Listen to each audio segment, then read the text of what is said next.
రెడ్డి గారు ఇంకాగండి దయచేసి ఆగండి.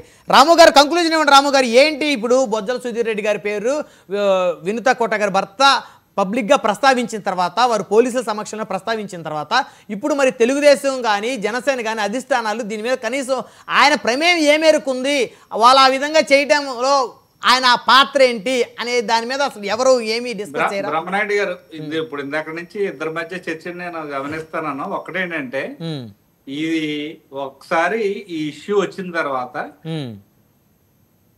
పవన్ కళ్యాణ్ గారు చాలా సీరియస్ గా పార్టీ నుంచి బహిష్కరించారు. పార్టీ నుంచి బహిష్కరించడంతో పార్టీ అధినేతగా ఆయన చేయాల్సిన పని చేశారు. అది ఎందుకు చేశారంటే, ఒక ఆరోపణలు వచ్చిన వ్యక్తి ఒక అధికారంలో ఉన్నటువంటి పార్టీలో ఉంటే రేపొద్దున ఇన్వెస్టిగేషన్ కి ఇబ్బంది అవుతుంది, ఇన్వెస్టిగేషన్ సక్రమంగా జరగదు, ప్రలోభాలకి అధికారులు గురయ్యారనే అపవాదులు వస్తాయనే ఉద్దేశంతో ఆయన జెన్యూన్ గా ఇన్వెస్టిగేషన్ జరగాలి, దోషులు ఎవరో తేలాలి, వాళ్ళకి శిక్ష పడాలనే ఉద్దేశంతో ఆయన బహిష్కరించారు. అక్కడతో ఆయన ఒక నాయకుడిగా చేయాల్సిన పని చాలా సక్రమంగా చేశారు. ఇప్పుడు చేయాల్సిన పని ఎవరంటే పోలీస్ చేయాలి, దాన్ని ఇన్వెస్టిగేట్ చేసి దోషులు ఎవరో నిరూపణ చేయాల్సినటువంటి అవసరం ఉంది.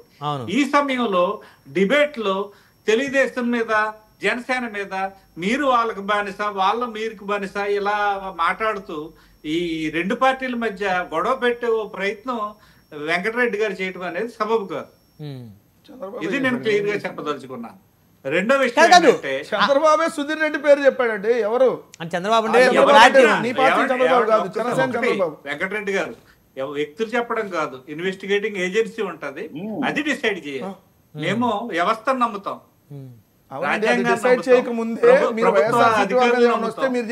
వ్యవస్థలు నమ్ముతాం. ఇన్వెస్టిగేషన్ వెంకటరెడ్డి బొత్తులరామో చేయకూడదు, ఇన్వెస్టిగేటింగ్ ఆఫీసరే చేయాలి, వాళ్ళే డిసైడ్ చేయాలి. మాటలు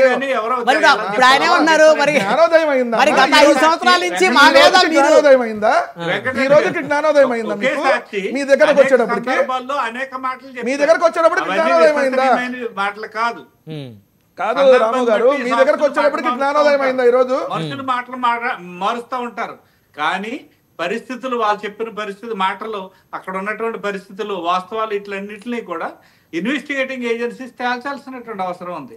దానికి చట్టం 90 రోజులు సమయం ఇచ్చింది వెంకటరెడ్డి గారు. 90 days ఛార్జ్ షీట్ ఫైల్ చేయడానికి 90 days అంటే 3 నెలల లోపు ఇన్వెస్టిగేషన్ చేయడానికి అవకాశం ఇచ్చింది, అవును చట్టం ఇచ్చింది పోలీస్ అధికారులకి.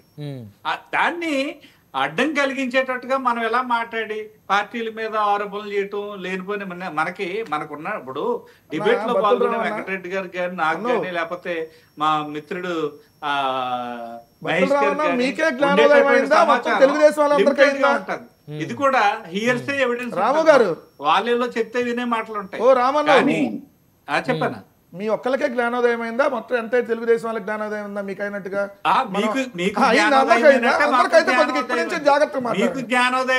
జ్ఞానోదయం అయింది కదా, ఆరోపణలకు చేయలేదండి, మొత్తం ప్రూవ్ అయినాకే మాట్లాడాలన్న జ్ఞానోదయం మీ ఒక్కరికే అయిందా? ఇప్పుడే అయిందా? ఈ ఇన్సిడెంట్ జరిగినాక అయిందా? లేదా మొత్తం మీ తెలుగుదేశం వాళ్ళందరికి కూడా అయిందా? మరి మీరు అందరూ వాళ్ళు చంపారు, వీళ్ళు లక్షకోట్లు, వాళ్ళు ఇది వాళ్ళు ఏళ్ళ మాట చేశారు. అర్థం ఉందా? అర్థం కాదు, నేను తెలుగే మాట్లాడండి, నోటికి ఏదో మాట్లాడేయడం కాదు. మీకు జ్ఞానోదయం అంటున్నా, అందుకని లక్షల మంది చూస్తున్నారు. నేను అందుకని అడుగుతున్నా సార్, మీకు ఇంతమంది చూస్తున్నారు కాబట్టి జ్ఞానోదయం ఇప్పుడు అయిందని అడుగుతున్నా. నేను దాన్ని కన్ఫర్మ్ అయ్యే మాట్లాడుతున్నా. మీరు వివేకానంద రెడ్డి గారి హత్య జరిగితే సంబంధం లేకపోయినా ఇష్టం ఉందంటే వాళ్ళు అన్నారు, వీళ్ళు అన్నారు, మీ పత్రికలు, మీ పనికి మాలిన పత్రికలు పట్టుకొని రోజు మీరు మీ చంద్రబాబు నాయుడు, మీ లోకేష్ పనికి మాలిన మాటలు మాట్లాడారు కదా. అప్పుడు చచ్చిపోయినా బతికే ఉన్నారు కదా. అప్పుడు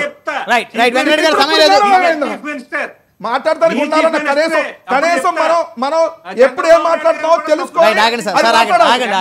వీళ్ళందరూ మాట్లాడి అవునా కదా బ్రహ్మనాయుడు గారు, మీరు చెప్పండి. మీరు నవ్వద్దు సార్, మీరు చెప్పండి. వీరశేఖరరావు గారు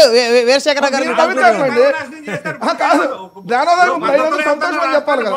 ప్రయత్నం చేయకండి, ఇట్లాంటి చెత్త చెదారాన్ని తీసుకొచ్చి పార్టీల మీద పులిపే ప్రయత్నం చేయకండి. అబ్బో నాయన సాంప్రదాయం